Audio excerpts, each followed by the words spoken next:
กองทัพประชาชนลาวเปิดห้องประชุมในถ้ำลับใหญ่เฮ็ดพิธีปิดผลสำเร็จการเก็บกู้ระเบิดที่บ่ทันแตกลาวรัสเซียอย่างจบงามและมีผลสำเร็จด้วยดีทักทายสวัสดี FC แฟนคลับทุกทานก็แล้วกันโดยเฉพาะพี่น้องชาวลาวอยู่ทั้งแขวงหัวพันมาพบมาพ่อกันครั้งนี้ก็ต้องแสดงความยินดีกับพี่น้องทั้งเมืองเวียงไซแขวงหัวพันหลายพื้นที่หลายเนื้อที่จะเอิ้นได้ว่ามีความปลอดภัยเกือบเต็ม100%หลังจากที่กองทัพประชาชนลาวและกองทัพรัสเซียได้พากันเนาะลงมือปฏิบัติการ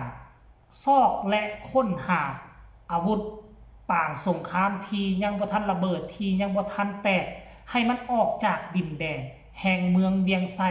เพราะที่ผ่านมาปีหนึ่งนี่นะมีคนเสียองค์เพราะสิ่งเหล่านี้บ่แม่นน้อยๆคนท่านผู้ชม FC แฟนคลับซึ่งทั้งสปป.ลาวก็ได้เปิดห้องประชุมลับในถ้ำใหญ่สมัยก่อนนี่เป็นฐานที่มั่นจรวดของอเมริกาของฝรั่งเศสยังบ่สามารถทำลายถ้ำเหล่านี้ได้จนกลายเป็นมูลเสื้อเฮ็ดให้กองทัพประชาชนลาวของเราได้นำไส้จนมาฮอดปัจจุบันนี้รายละเอียดให้ทุกคนไปชมภาพบรรยากาศจากโทรภาพกองทัพเป็นผู้เก็บกำและถ่ายทำรายงานให้พวกเราฮู้ไปชมพร้อมๆกันเลยในวันที่25มีนาคม 2026 นี้พิธีปิดเวียกงานกวดกู้และทำลายระเบิดบ่ทันแตกเพื่อมนุษยธรรมลาวรัสเซียอยู่เมืองเวียงไซประจำปี 2025-2026 ได้จัดขึ้นที่ถ้ำสร้างลอดเมืองเวียงไซแขวงหัวพันโดยการเป็นประธานร่วมของสหายพลตรีกงท้องสุขวงศ์รองรัฐมนตรีกระทรวงป้องกันประเทศหัวหน้าซี่นำเวียกงานกวดกู้และทำลายระเบิดบ่ทันแตกเพื่อมนุษยธรรมลาวรัสเซียอยู่เมืองเวียงไซประจำปี 2025-2026สหายสเตเกวลาดิมิโลวิชสเตสกีเอกอัครราชทูตสหพันธ์รัสเซียประจำสาธารณรัฐประชาธิปไตยประชาชนลาวสหายพันเอกโลมันโกวาเลนโกที่ปรึกษาทูตฝ่ายทหารสหพันธ์รัสเซียประจำสาธารณรัฐประชาธิปไตยประชาชนลาวและสหายพลจัตวาคำเมืองโคตรวงคุณกรรมการประจำพรรคแขวงหัวหน้าการทหารกองบัญชาการทหารแขวงหัวพันมีคณะซี่นำรวม4กลุ่มใหญ่อนุกรรมการแต่ละด้านคณะภาคณะบัญชากองบัญชาการทหารแขวงป้องกันความสงบแขวงคณะกรรมการปกครองเมืองเวียงไซกองบัญชาการทหารเมืองกำลังกวดกู้ระเบิดกองทัพประชาชนลาวบรรดาแขนงการเกี่ยวข้องพร้อมด้วยแขกถึกเสริญเข้าร่วมสหายพันเอกวิรพงษ์สยานิกรหองหัวหน้าห้องการกรมใหญ่เสนาธิการหัวหน้ากองเลขาสวยเวียกคณะซี่นำรวมได้ขึ้นผ่านบทสรุปรายงานเกี่ยวกับผลสำเร็จการจัดตั้งปฏิบัติการหัวมือกวดกู้ระเบิดที่บ่ทันแตกเพื่อมนุษยธรรมระหว่าง2กระทรวงป้องกันประเทศลาวรัสเซียอยู่เมืองเวียงไซแขวงหัวพันปฏิบัติตามข้อตกลงของกระทรวงป้องกันประเทศนำใส่กำลังปฏิบัติหน้าที่ประจำภาคสนาม156สหายคือกำลังกองกวดกู้มินสากลกระทรวงป้องกันประเทศแห่งสหพันธ์รัสเซีย22สหาย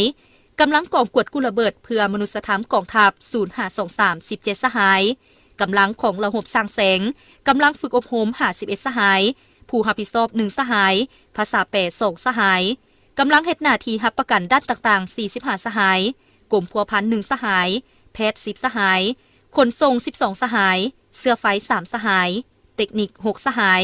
สื่อสาร3สหายอุปโภค1สหายปรุงแต่ง7สหายนักข่าว2สหายกำลังกองบัญชาการทหารเมืองเวียงไซ10สหายปฏิบัติหน้าที่ป้องกันสำนักงานเพื่อนรัสเซียและกำลังตีพิเศษกองห้อย19กองบัญชาการทหารแขวงหัวพันป้องกันสนามกวดกู้ระเบิดที่บ่ทันแตก10สหายสวยเวียกกองเลขาประจำสนาม1สหายเวียกงานการกะเกียมพื้นที่เพื่อกวดกู้กำลัง0523ได้ดำเนินการทางป่าอนามัยพื้นที่และดำเนินการปักหมายขอบสนามกวดกู้แต่ละจุดเพื่ออำนวยความสะดวกให้กำลังกวดกู้มินสากลแห่งสหพันธ์รัสเซียดำเนินการกวดกู้ระเบิดที่บ่ทันแตกและกำหนดเอาพื้นที่กวดกู้และทำลายระเบิดซึ่งร่วมมือกับกระทรวงป้องกันประเทศแห่งสหพันธ์รัสเซียอยู่เมืองเวียงไซมี3พื้นที่มีเนื้อที่ทั้งหมด 38.2 เฮกตาร์พื้นที่ที่1ขอบเขตบ้านบักพื้นที่กสิกรรมเมืองเวียงไซมีเนื้อที่ 14.8 เฮกตาร์พื้นที่ที่2ขอบเขตบ้านบักพื้นที่พัฒนาเมืองเวียงไซมีเนื้อที่ 8.9 เฮกตาร์พื้นที่ที่3ขอบเขตบ้านนาไก่พื้นที่พัฒนาเมืองเวียงไซมีเนื้อที่ 14.3 เฮกตาร์ การกวดกู้ระเบิดเริ่มแต่วันที่ 10 พฤศจิกายน 2025 ถึงวันที่ 19 มีนาคม 2026 กำลังทั้งสองกระทรวงป้องกันประเทศลาวรัสเซียได้ร่วมกันกวดกู้ระเบิดใน2สนามอยู่เมืองเวียงไซแขวงหัวพันได้สำเร็จเนื้อที่ทั้งหมด 20.13 เฮกตาร์สนามกวดกู้ที่ 1 พื้นที่กสิกรรมเขตบ้านบักมีเนื้อที่ทั้งหมด 14.8 เฮกตาร์สามารถกวดกู้เนื้อที่ได้ 14.7 เฮกตาร์สำเร็จห้อยส่วนห้อยส่วนเนื้อที่ 7.789 เฮกตาร์เป็นผาหินบ่สามารถกวดได้กวดพบระเบิดจำนวน310ลูก BLU 26 63หน่วย BLU 24 3หน่วยสัมภาวุธ